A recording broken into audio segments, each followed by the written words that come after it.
Hi friends, welcome to Sarkandra LDC classes. Sarkandra LDC classes में आपका स्वागत है। आज के क्लास में हम लोग कुछ रेलवे सामान्य ज्ञान से संबंधित कुछ इन्फॉर्मेशन को लेंगे। ठीक है, ये बहुत ही इम्पोर्टेंट है हमारे एग्जाम के पॉइंट ऑफ व्यू से। तो आइए देखते हैं उत्तर पूर्वी रेलवे में क्या क्या चीज़ें मुख्य रूप से हैं। तो उत्तर पूर्वी रेलवे में जो है गोरखपुर में रेल संग्रहालय है, एनईआर मुख्यालय गोरखपुर में रेल म्यूजियम कम हेरिटेज पार्क है। देखिए, इससे से भी क्वेश्चन बनते हैं हमारे डिपार्टमेंटल एग्जाम में, तो इनको भी जानना बहुत ही ज़रूरी है। अगला है पूर्वोत्तर सीमांत रेलवे है। इसमें क्या है, तो कूच बिहार स्टेशन पर रेल संग्रहालय बनाया गया है। अगला है उत्तर पश्चिमी रेलवे है। इसमें जो बीकाना हेरिटेज रेल संग्रहालय बीकानेर में है। बहुत ही इंपॉर्टेंट ये सब इन्फॉर्मेशन है। दक्षिण रेलवे में आइए देखते हैं।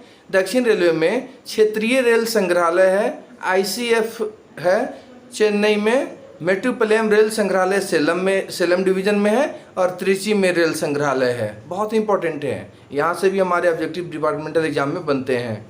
दक्षिण पूर्व मध्य रेलवे में नैरो गेज रेल संग्रहालय कैंपटी टॉड है, कादम्बी चौक मोतीबाग नागपुर में। नैनपुर रेलवे स्टेशन जो है धरोहर संग्रहालय पर रेल संग्रहालय बनाया गया है। कहने का मतलब है कि नैनपुर रेलवे स्टेशन जो है उस पर जो है रेल संग्रहालय बनाया गया है, धरोहर संग्रहालय। अगला है दक्षिण पश्चिम रेलवे। इसमें क्या है, केआरएस रोड मैसूर में क्षेत्रीय रेल संग्रहालय है, हुबली में भी रेलवे संग्रहालय है। पश्चिमी रेलवे में प्रतापनगर रेलवे संस्थान वडोदरा डिवीजन में रेल संग्रहालय है। बहुत इंपॉर्टेंट इन्फॉर्मेशन है। कहते हैं भारतीय रेल संग्रहालय नई दिल्ली के चाणक्यपुरी में स्थित है। जनरली एग्जाम में जो क्वेश्चन पूछे जाते हैं वो पूछे जाता है कि भारतीय रेल संग्रहालय कहाँ है, लेकिन कभी कभी बहुत ऐसा बार देखा गया है कि बहुत सारे डिपार्टमेंटल एग्जाम में ये पूछे गए हैं कि भारतीय रेल संग्रहालय दिल्ली में कहाँ पर है। तो उस स्थिति में इसका आंसर हो जाएगा चाणक्यपुरी में है। तो भारतीय रेल संग्रहालय नई दिल्ली के चाणक्यपुरी में है। इसकी स्थापना 1 फरवरी 1977 में हुई थी। किसकी? भारतीय रेल संग्रहालय की। यह संग्रहालय जो है भारत की 163 साल पुरानी रेलवे विरासत को संरक्षित और सुरक्षित रखने का प्रयास करता है। संग्रहालय के नवीनतम परिवर्धन में एक सुविधा प्राप्त 3D आभासी ट्रेन की सवारी, स्टीम लोको उत्तेजक और एक शानदार इंडोर गैलरी शामिल है। आइए कुछ रेल संग्रहालयों की सूची को देख लें। मध्य रेलवे में लोनावाला में रेल संग्रहालय है, निर्माणाधीन है ये। उत्तर रेलवे में राष्ट्रीय रेल संग्रहालय नई दिल्ली, बाबा बालुक रेल संग्रहालय शिमला है। आइए कुछ क्वेश्चन को देखते हैं। कहता है राष्ट्रीय रेल संग्रहालय किस शहर में स्थित है? तो यहाँ 4 ऑप्शन दिए गए, आपका आंसर होगा नई दिल्ली में। राष्ट्रीय रेल संग्रहालय नई दिल्ली में है। हम लोग पहले ही इसको डिस्कस कर चुके हैं। आइए कुछ और इन्फॉर्मेशन को देखते हैं। कहता है 2021 को मुंबई सेंट्रल रेलवे स्टेशन पर भारतीय रेलवे के पहले पॉड होटल का उद्घाटन किया गया। 2021 में क्या हुआ है, मुंबई सेंट्रल रेलवे स्टेशन पर भारतीय रेलवे के पहले पॉड होटल का उद्घाटन किया गया है। अब ये पॉड होटल क्या है आगे हम चर्चा करेंगे। कहता है इसमें यात्री 12 घंटे के लिए 999 रुपये चार्ज देते हैं। अगर वहीं 24 घंटे अगर रहते हैं, इस होटल को बुक करते हैं तो 1999 रुपये, 1999 रुपया चार्ज लगता है। कहता है यह जो पॉड होटल है लगभग 3000 वर्ग फुट के क्षेत्र में फैला हुआ है। इसमें 48 कैप्सूल जैसे कैमरे हैं। ये जो पॉड होटल है इसमें 48 क्या है, कैप्सूल जैसे कमरे बनाए गए हैं। ये 3000 स्क्वायर फुट में है, ठीक है ना। और ये मुंबई सेंट्रल रेलवे स्टेशन पर शुरू किया गया है, जिसमें 12 घंटे के लिए 999 रुपये चार्ज लगता है। वहीं 24 घंटे के लिए 1999 रुपये चार्ज लगता है। कहता है पॉड होटल सबसे पहले जापान में विकसित किया गया था, शुरू किया गया था। कहता है इस सुविधा में कुल 48 की पॉड इन्वेंट्री होगी, जिसमें 3 श्रेणियां हैं, अर्थात 30 क्लासिक पॉड्स हैं जिसमें महिलाओं के लिए भी हैं, निजी पॉड्स शामिल हैं। कहता है आईआरसीटीसी ने Messrs urban pod private limited open tender के आधार पर 9 साल के लिए पॉड कंसेप्ट रिटायरिंग रूम की स्थापना, संचालन और प्रबंधन का ठेका दिया है। कहता है आईआरसीटीसी जो है 9 साल के लिए इस तरह की ये फैसिलिटी शुरू की गई है, टेंडर दिया है। कहता है अब आइए देखते हैं पॉड होटल क्या है। कहता है एक कैप्सूल होटल जिसे लोकप्रिय रूप से पॉड होटल के रूप में भी जाना जाता है, में बड़ी संख्या में छोटे बिस्तर के आकार के कमरे होते हैं जिन्हें कैप्सूल के रूप में जाना जाता है। पॉड होटल उन मेहमानों के लिए किफ़ायती बुनियादी रात भर आवास प्रदान करते हैं जिन्हें पारंपरिक होटलों द्वारा पेश किए जाने वाले बड़े अधिक महंगे कमरों की आवश्यकता नहीं होती है या जो खर्च नहीं कर सकते हैं। प्रत्येक पॉड मुफ्त wifi, luggage room, toiletries, shower room, सामान्य क्षेत्रों में वॉशरूम प्रदान करेगा, जबकि पॉड के अंदर अतिथि टीवी, छोटे locker, mirror, adjustable air conditioner और air filter, vent, reading light, आंतरिक प्रकाश, mobile charging, smoke detector, DND संकेतक जैसी सुविधाओं का लाभ उठा सकते हैं। कहने का मतलब है एक तरह से समझा जाए ये जो फैसिलिटी शुरू की गई है, पहले हर रेलवे स्टेशनों पर डॉर्मेटरी रिटायरिंग रूम होते थे, तो एक तरह का ये भी एक मतलब बहुत ही अच्छा फैसिलिटी जो है आईआरसीटीसी के द्वारा शुरू की गई है पॉड होटल के रूप में, ठीक है ना, तो बहुत ही इंपॉर्टेंट है। कहता है नवंबर 2021 में निम्नलिखित में से किस रेलवे स्टेशन पर भारतीय रेलवे के पहले पॉड होटल का उद्घाटन किया गया, तो इसका आंसर होगा मुंबई सेंट्रल रेलवे स्टेशन पे। तो अब समझ गए पॉड होटल क्या है। तो ये सबसे पहले कहाँ शुरू किया गया था, मुंबई सेंट्रल रेलवे स्टेशन पे। अगला आइए कुछ इन्फॉर्मेशन को देख लें। कहता है भारतीय रेल का आधिकारिक जो शुभंकर प्रतीक है वो भोलू नामक हाथी है। बहुत इंपॉर्टेंट है, ये भी हमारे डिपार्टमेंटल एग्जाम में पूछे जाते हैं। तो भारतीय रेल का जो आधिकारिक शुभंकर प्रतीक क्या है, भोलू नामक हाथी है। भारतीय रेलवे की 150वीं वर्षगांठ की स्मृति में यह डिजाइन किया गया था, ठीक है। आइए देख लीजिए, फोटो देख लीजिए, यही भोलू हाथी है। अब आइए कुछ क्वेश्चन को देख लें। कहता है निम्नलिखित में से भारतीय रेल का शुभंकर प्रतीक कौन है, तो यहाँ जो 4 ऑप्शन दिए गए इसमें भोलू हाथी हमारा आंसर होगा। तो इंडियन रेलवे का जो शुभंकर है वो भोलू हाथी है, ठीक है, बहुत ही इंपॉर्टेंट है। अगला है, आइए कुछ और इन्फॉर्मेशन को देखते हैं। दक्षिण मध्य रेलवे एससीआर ने अपनी सभी 6 डिवीजनों में 6 प्रमुख स्टेशनों पर एक स्टेशन एक उत्पाद पहल शुरू की है। कहने का मतलब है एशिया जो आपका जोन है इसमें जो 6 डिवीज़न है उसमें 1 स्टेशन 1 प्रोडक्ट जो है ये स्कीम शुरू किया गया था, जिसके अंतर्गत सिकंदराबाद, काचीगुडा, विजयवाड़ा, गुंटूर और औरंगाबाद स्टेशनों पर भी स्टॉल खोले गए हैं। सरकार ने आम बजट 2022-23 में नई पहल की घोषणा की थी, किसका, ओएसओपी का, 1 स्टेशन 1 प्रोडक्ट का। और तिरुपति में पहले से ही इसका परीक्षण चल रहा था, मतलब तिरुपति में पहले से इसको टेस्टिंग किया जा रहा था और 22-23 के बजट में गवर्नमेंट जो है इसका शुरुआत की, अनाउंस किया था। रेलवे स्टेशन स्वदेशी और स्थानीय उत्पादों को बढ़ावा देने के लिए उपयुक्त है और इस पहल का उद्देश्य रेलवे स्टेशनों को उनके लिए बिक्री और प्रचार केंद्र बनाना है। इसी के चलते जो है स्टॉल ये प्रारंभ में 7 मई तक 2 चरणों में चालू रहेंगे। सिकंदराबाद रेलवे स्टेशन पर फ्रेश वाटर, पर्ल ज्वेलरी और हैदराबाद चूड़ियों को बढ़ावा दिया जाएगा, जबकि पोचमपल्ली उत्पादों को तेलंगाना के काचीगुडा स्टेशन पर बढ़ावा दिया जाएगा। कहने का मतलब है बहुत ही अच्छा स्कीम है ये जो 1 स्टेशन 1 प्रोडक्ट है, एक स्टेशन एक उत्पाद, हमारे विचार से जो है रेलवे का ये बहुत ही बेस्ट स्कीम है। पहले क्या होता था कि रेलवे स्टेशनों पर कोई सामान बेचने के लिए, इंस्टॉल खोलने के लिए आपको लाखों लाख का टेंडर कर लेना पड़ता था, लेकिन ये बहुत ही सिंपल 1 स्टेशन 1 प्रोडक्ट स्कीम जो बहुत ही सिंपल है। एक एप्लीकेशन दीजिए, उस स्टेशन सुपरिटेंडेंट, उस स्टेशन सुपरवाइजर के नाम से, सीनियर डीसीएम के नाम से उनको जमा करना है और उसमें जो है 15 दिन के लिए चाहिएगा। तो 1 स्टेशन 1 प्रोडक्ट के तहत 15 दिन के लिए अगर आप खोलना चाहते हैं तो 1000 रुपये देना है। आप 2 महीने के लिए खोलना चाहते हैं तो 4000 रुपये देना है, ठीक है। और इस 1000 रुपये देकर 15 दिन में जो है आप अपने लोकल सामान का जो भी है वो बिक्री कर सकते हैं। कहने का मतलब है ये गवर्नमेंट जो है लोकल को वोकल करने के लिए ये स्कीम लाई है। और इंडियन रेलवेज में आज के समय में हम जब ड्यूटी करने जाते हैं देखते हैं कि बहुत सारे ऐसे लोग हैं जो इसका बेनिफिट उठा रहे हैं, ठीक है ना। बहुत अच्छा इसमें भी मतलब बेनिफिट है उस पब्लिक के पॉइंट ऑफ व्यू से और हमारे उस लोकल आइटम्स को, लोकल ग्रोसरी को आगे प्रमोट करने के पॉइंट ऑफ व्यू से। तो ये क्वेश्चन को देखते हैं। कहता है निम्नलिखित में से किस रेलवे ने एक स्टेशन एक उत्पाद पहल शुरू की थी। तो यहाँ जो ऑप्शन दिए गए इसमें हमारा दक्षिण मध्य रेलवे जो है, दक्षिण मध्य रेलवे ये सबसे पहले पहल शुरू की थी, वन स्टेशन वन प्रोडक्ट, बहुत इंपॉर्टेंट है। इससे हमारे डिपार्टमेंटल एग्जाम में क्वेश्चन पूछे भी जा रहे हैं। अब आइए कुछ बेसिक इन्फॉर्मेशन को देखते हैं।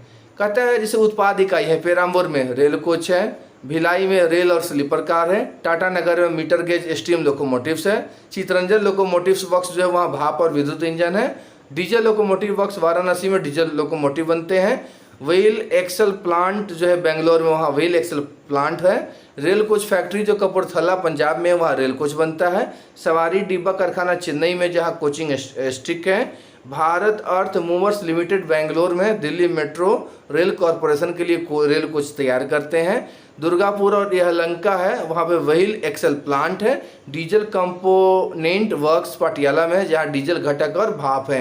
कहने का मतलब यहाँ से भी क्वेश्चन पूछे जाते हैं, पूछ देगा रेल कोच फैक्ट्री कहाँ है, ठीक है ना, तो आपको पता होगा तभी आप कह सकते हैं कपूरथला में है। सवारी डिब्बा कारखाना कहाँ है तो आपको पता होगा कि चेन्नई में है तो बता सकते हैं, ठीक है ना। तो बहुत ही बेसिक इंफॉर्मेशन है, बहुत ही इंपॉर्टेंट है हमारे एग्जाम के पॉइंट ऑफ व्यू से। आइए कुछ और इन्फॉर्मेशन को देख लें। कहता है सवारी डिब्बा कारखाना पेराम्बूर चेन्नई में है। सवारी डिब्बा कारखाना स्वतंत्र भारत की शुरुआती उत्पादन इकाइयों में से एक था, मतलब जिस समय हमारा देश आज़ाद हुआ था उस समय के शुरुआती जो उत्पादन इकाइयां थे उसमें से यह भी एक है। कौन? सवारी डिब्बा कारखाना। इसका उद्घाटन 2 अक्टूबर 1955 को भारत के पहले प्रधानमंत्री पंडित जवाहरलाल नेहरू ने किया था। जो सवारी डिब्बा कारखाना पेराम्बूर चेन्नई में है, इसका उद्घाटन 2 अक्टूबर 1955 को भारत के पहले प्रधानमंत्री पंडित श्री जवाहरलाल नेहरू किए थे। कहता है भारत का सबसे तेज चलने वाला जो ट्रेन 18 है, जिसे अब वंदे भारत एक्सप्रेस के रूप में जाना जाता है, इसको बनाने वाला भी जो पहला ICF था वो चेन्नई ही है। मतलब ट्रेन 18 जिसको बाद में वंदे भारत नाम दिया गया था, वंदे भारत एक्सप्रेस नाम दिया गया है, इसको बनाने वाला कौन है? ICF है जो चेन्नई पेराम्बूर में है। आइए कुछ और इन्फॉर्मेशन को देख लें। कहता है भारत में रेलवे उत्पादन इकाइयाँ हैं। पेराम्बूर में रेल कोच है, भिलाई में रेल और स्लीपर कार है, टाटा नगर में मीटर गेज स्टीम लोकोमोटिव्स है, चितरंजन लोकोमोटिव्स वर्क्स में भाप और विद्युत इंजन है, डीजल लोकोमोटिव वर्क्स वाराणसी में डीजल लोकोमोटिव है, व्हील एक्सल प्लांट बेंगलोर में व्हील एक्सल प्लांट है, rail coach factory Kapurthala Punjab में रेल कोच है। तो बेसिक कुछ इन्फॉर्मेशन है, ये कुछ क्वेश्चन को देख लें। कहता है रेलवे का सवारी डिब्बा कारखाना ICF निम्नलिखित में से किस स्थान पर स्थित है? तो अभी जो ऊपर डिस्कस किए उसके आधार पर आप श्योर आंसर कर दीजिएगा, पेराम्बूर चेन्नई में है। बहुत इंपॉर्टेंट है, ये सब क्वेश्चन हमारे डिपार्टमेंटल एग्जाम में पूछे भी जाते हैं। आइए कुछ और बेसिक इन्फॉर्मेशन को देख लें। कहता है भारत की पहली ट्रेन रेड हिल रेलवे जो 1837 में रेड हिल्स से चिंदाद्री पेट पुल तक चली थी। भारत की सबसे तेज ट्रेन वंदे भारत एक्सप्रेस है जो 180 किलोमीटर प्रति घंटे की रफ्तार के साथ भारत की सबसे तेज ट्रेन है। इसके बाद गतिमान एक्सप्रेस है जो 160 किलोमीटर प्रति घंटे की स्पीड से चलती है। बहुत इंपॉर्टेंट नॉलेज सब इन्फॉर्मेशन सब है। सबसे लंबे रूट वाली ट्रेन है डिब्रूगढ़ और कन्याकुमारी के बीच में चलने वाली विवेक एक्सप्रेस है जो लगभग 82 घंटे 30 मिनट में 4286 किलोमीटर की दूरी तय करती है। ये सबसे लंबे दूरी की चलने वाली भारत की ट्रेन है। भारत में सबसे बड़ा जो रेलवे जंक्शन है वो हावड़ा जंक्शन है। मतलब भारत में जितने भी जंक्शंस हैं इन सबों में बड़ा हावड़ा जंक्शन है। कहता है भारत का पहला रेलवे स्टेशन है मुंबई में स्थित बोरी बंदर, भारत का पहला रेलवे स्टेशन था। अब वहीं से जो है हमारे देश में सबसे पहले ट्रेनें भी चली थी 16 अप्रैल 1853 को। बहुत ही इम्पोर्टेंट है, यहाँ से भी क्वेश्चन बनता है। कुछ और इन्फॉर्मेशन को देखें। कहता है दार्जिलिंग हिमालयन रेलवे पहला था और अभी भी सबसे उत्कृष्ट है।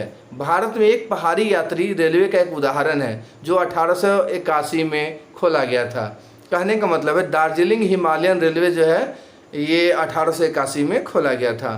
कहता है यह वर्ष 1999 में यूनेस्को पहचान मिली। 1999 में जो है यूनेस्को को पहचान मिली। भोलूगढ़ हाथी भारतीय रेलवे का शुभंकर है। फेयरी क्वीन दुनिया का सबसे पुराना काम करने वाला लोकोमोटिव्स है जो अभी भी उपयोग में है। फेयरी क्वीन कहता है जो अभी भी उपयोग में। दिलचस्प बात यह है कि इसे 1972 में भारत सरकार द्वारा विरासत का दर्जा दिया गया था। ये कुछ बहुत ही इम्पोर्टेंट इन्फॉर्मेशंस हैं। 1835 में निर्मित फेरी क्वीन को नियमित सेवा में दुनिया के सबसे पुराने स्टीम लोकोमोटिव्स के रूप में गिनीज बुक ऑफ रिकॉर्ड में सूचीबद्ध किया गया है। यह संग्रहालय एशिया का सबसे बड़ा रेल संग्रहालय भी है। भारत में दिल्ली, पुणे, कानपुर, मैसूर, कोलकाता, चेन्नई, धूम, तिरुचिरापल्ली में 8 रेलवे संग्रहालय हैं। देखिए यहाँ से भी क्वेश्चन सब बनते हैं। कहता है 1924 में रेल बजट को आम बजट से अलग कर दिया गया था। 1924 में रेल बजट को आम बजट से अलग कर दिया गया था। फ्रेंड्स, आप हमें कमेंट बॉक्स में बताइएगा कि किस साल में फिर से जो है रेल बजट और आम बजट को मिला दिया गया है।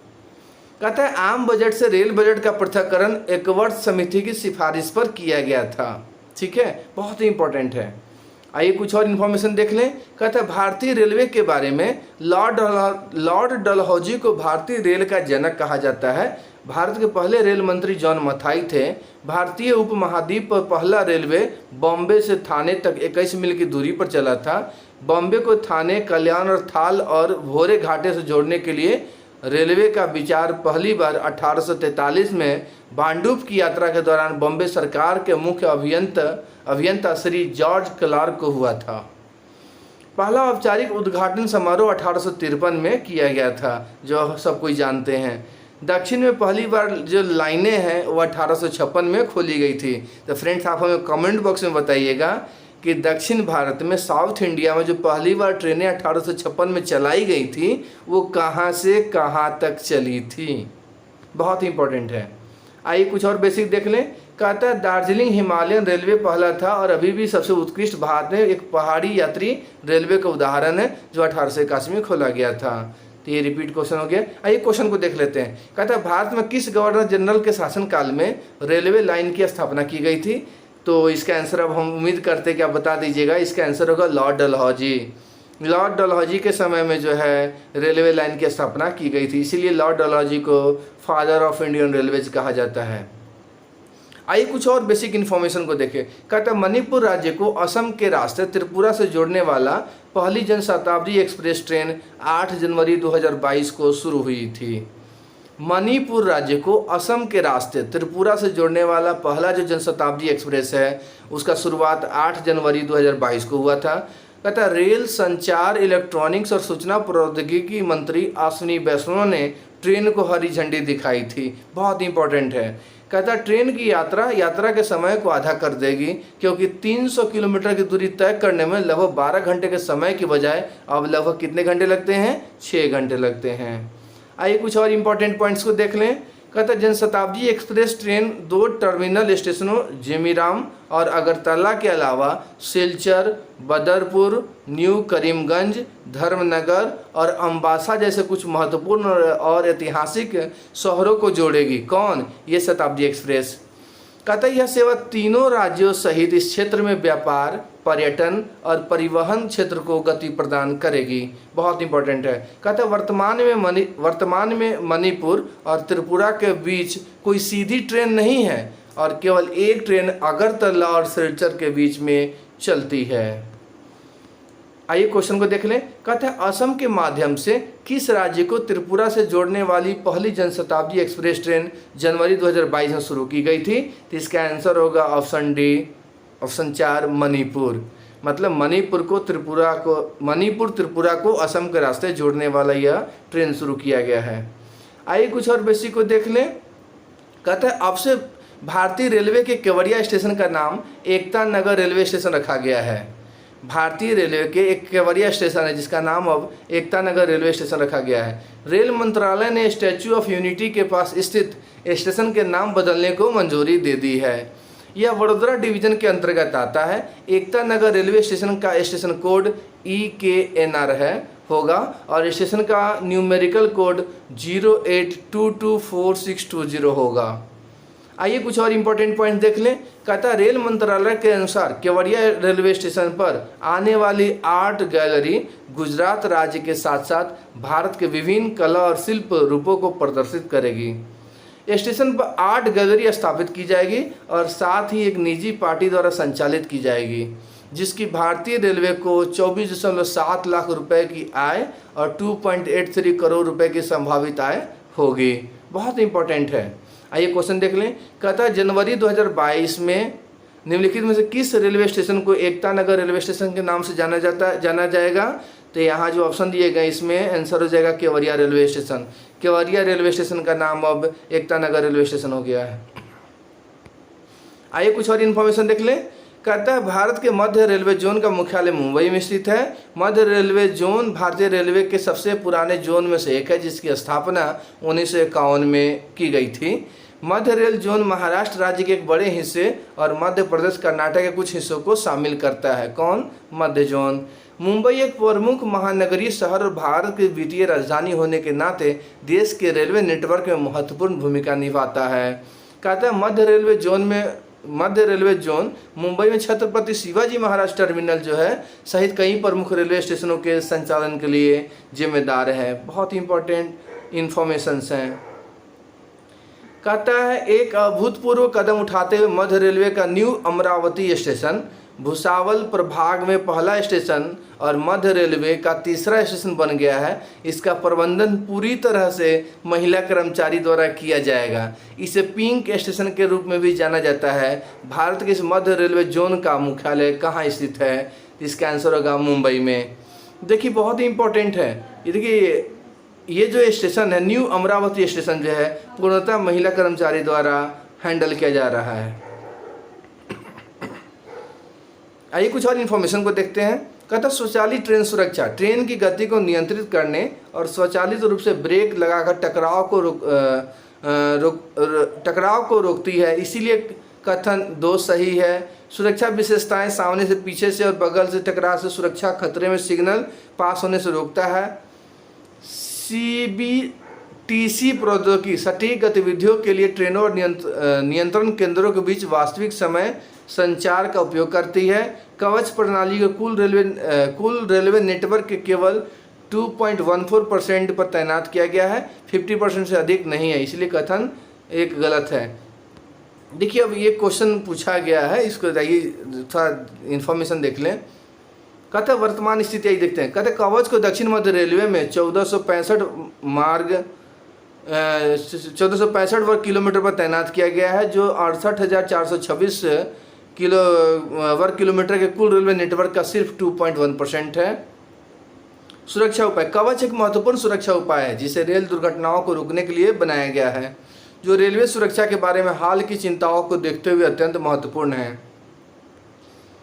कवच के अतिरिक्त रेलवे नेटवर्क में समग्र सुरक्षा में सुधार के लिए इलेक्ट्रॉनिक्स इंटरलॉकिंग सिस्टम और स्वचालित ब्लॉक सिग्नलिंग।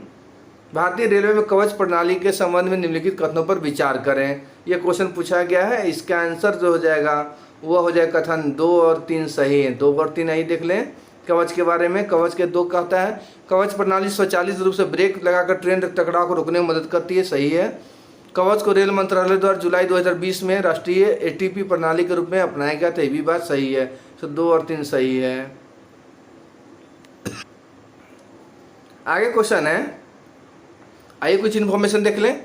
भारतीय रेलवे ने विशाखापट्टनम को आगामी दक्षिण तट रेलवे क्षेत्र के मुख्यालय के रूप में प्रस्तावित किया है। विशाखापट्टनम को फरवरी 2019 में रेल मंत्री पीयूष गोयल ने आंध्र प्रदेश दक्षिणी तट रेलवे के लिए एक नए रेलवे क्षेत्र की घोषणा की और कहा कि इसका मुख्यालय विशाखापट्टनम में होगा। 2019 में पीयूष गोयल बोले थे जब वो रेल मिनिस्टर थे। इस क्षेत्र में आंध्र प्रदेश, तेलंगाना और तमिलनाडु और कर्नाटक के कुछ हिस्से शामिल हैं।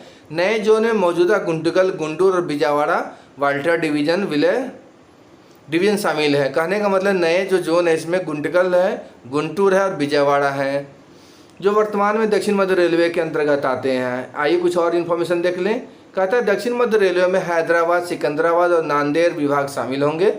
Voltaire division East Coast Railway zone में का एक हिस्सा जो आंध्र प्रदेश के उत्तरी जिलों को कवर करता है। छत्तीसगढ़ और ओडिशा के कुछ हिस्सों विशाखापट्टनम इसका मुख्यालय है। कहता है भारतीय रेलवे ने आगामी दक्षिण तट रेलवे क्षेत्र के मुख्यालय के रूप में किसे प्रस्तावित किया है, तो इसका आंसर हो जाएगा विशाखापट्टनम को। आइए कुछ इन्फॉर्मेशन देख ले। कहते हैं भारतीय उपमहाद्वीप पर पहली रेलगाड़ी 16 अप्रैल 1853 को दोपहर 3:30 बजे मुंबई के बोरी बंदर से थाने तक चली थी, जिसमें 14 सवारी डिब्बे थे, 400 गेस्ट बैठे थे। 34 किलोमीटर की यह दूरी तय की गई थी। पहली यात्रा में 21 तोपों की सलामी दी गई थी। आज भारतीय रेलवे प्रतिदिन लगभग 11,000 रेलगाड़ियाँ चलाती हैं, जिनमें 7,000 यात्री रेलगाड़ी हैं। कहने का मतलब है कि अभी वर्तमान में देखा जाए तो 11,000 ट्रेनें चलती है, जिसमें से 7,000 अकेला ये सवारी गाड़ी है, यात्री गाड़ी है। कहता है पहली रेलवे कार्यशाला 1862 में बिहार के मुंगेर पास जमालपुर में स्थापित की गई थी। पहली रेलवे कार्यशाला बिहार के जमालपुर में आया था 1862 में। यह धीरे धीरे भारत की प्रमुख औद्योगिक इकाइयों से एक बन गया, जिसमें लोहा और इस्पात ढलाई, रोलिंग मिल और बहुत कुछ होता है। भारतीय रेलवे के बारे में ही जान लें। भारतीय रेलवे भारत सरकार के रेल मंत्रालय के स्वामित्व में एक वैधानिक निकाय है, जो भारत की राष्ट्रीय रेलवे प्रणाली को संचालित करता है। यह आकार के हिसाब से दुनिया की चौथी सबसे बड़ी रेलवे है। राष्ट्रीय रेलवे प्रणाली का प्रबंधन करती है, जिसकी कुल मार्ग लंबाई 31 मार्च 2022 के डाटा तक जो है 67,956 किलोमीटर है। भारतीय रेलवे प्रतिदिन कुल 23,000 प्लस रेलगाड़ियाँ चलाता है, जिनमें से 13,000 प्लस यात्री सेवाएं हैं और 9,200 सेवाएं माल ढलाई से हैं। आइए क्वेश्चन देख लें। कहता है 1853 में पहली रेलगाड़ी का उद्घाटन किन दो स्टेशनों के बीच में हुआ था? तो ये मुंबई और थाने के बीच में चला था। आइए कुछ इन्फॉर्मेशन देख लें। कहता है उत्तर रेलवे भारतीय रेलवे के 9 पुराने क्षेत्रों में से एक है और 6,807 किलोमीटर के मार्ग वाले नेटवर्क के मामले में भी सबसे बड़ा है। इसमें पंजाब, हरियाणा, हिमाचल प्रदेश, उत्तराखंड और उत्तर प्रदेश और केंद्र शासित प्रदेश जम्मू कश्मीर, दिल्ली और चंडीगढ़ शामिल हैं। किसमें? उत्तर रेलवे में बहुत बड़ा जोन है। भारतीय रेलवे के जोनों भारतीय रेलवे को 18 जोन में बांटा गया, 18 या 19 होना चाहिए। पूर्वी क्षेत्र का मुख्यालय कोलकाता है, पश्चिमी क्षेत्र का मुख्यालय मुंबई है, दिल्ली में उत्तरी क्षेत्र का मुख्यालय है, दक्षिणी क्षेत्र का मुख्यालय चेन्नई है। भारत में रेलवे जोन भारतीय रेलवे के प्रशासनिक प्रभाग हैं। भारत में कुल 19 रेलवे जोन हैं, मेट्रो रेलवे कोलकाता सहित। भारत का सबसे बड़ा रेलवे जोन कौन सा है? तो उत्तर होगा, उत्तर रेलवे। भारत के जो 19 रेलवे जो जोन्स हैं उसमें सबसे बड़े उत्तर रेलवे हैं। तो फ्रेंड्स, ये बहुत ही कुछ इम्पॉर्टेंट क्वेश्चंस के कलेक्शंस हैं, इन्फॉर्मेशंस हैं, जो हमारे एग्ज़ाम के पॉइंट ऑफ व्यू से बहुत ही इम्पोर्टेंट है। तो आज के क्लास में इतना ही। Thanks for watching the channel Sarkandra LDC classes.